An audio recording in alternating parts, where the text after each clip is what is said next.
আছে আমাদের উপস্থিত সাংবাদিক ভাই ও বোনেরা, আপনারা জানেন যে আমরা আগামী 2 তারিখে লাওসে যাব under-20 FC under-20 Asia cup qualifying রাউন্ডের খেলার জন্য। আমাদের টিমে আছে কোরিয়া রিপাবলিক, যাদের র্যাঙ্কিং আছে 21, বাংলাদেশ 128, লাওস 107, তিমোর 158।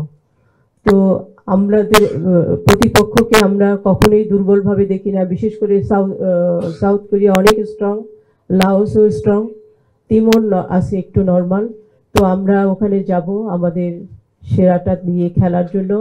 আমাদের মেয়েরা রেডি আছে, তারা তাদের পক্ষ থেকে তাদের যে প্র্যাকটিসটা করা সেটা তারা করেছে, এবং আমাদের মেয়েদেরকে যাতে ফুটবলে তারা কনসেন্ট্রেট করতে পারে সে কারণে তাদেরকে কিন্তু আমরা বাংলাদেশ ফুটবল ফেডারেশনের ডরমেটরিতে ব্যাক করাইনি, তাদেরকে একদম এক্সক্লুসিভ ক্যাম্পের জন্য আমরা তাদেরকে হোটেলে রেখেছি।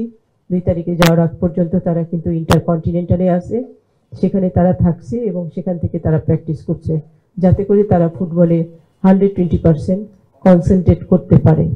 তো আমার বিশ্বাস মেয়েরা তাদের ভালো প্র্যাকটিসটাই করেছে এবং ওখানে গিয়ে তারা কম্পিটিটিভ ম্যাচ খেলবে। এরপরে রেজাল্ট যেটা হবে সেটা আপনারা জানেন। 8টা গ্রুপে খেলা হবে, তো 8টা গ্রুপের 8 চ্যাম্পিয়ন এবং বেস্ট 4টা রানার্স আপ যাবে ফাইনালে।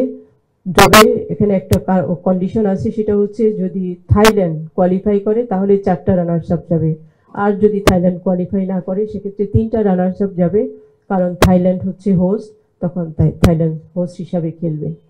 তো এতটুকুই।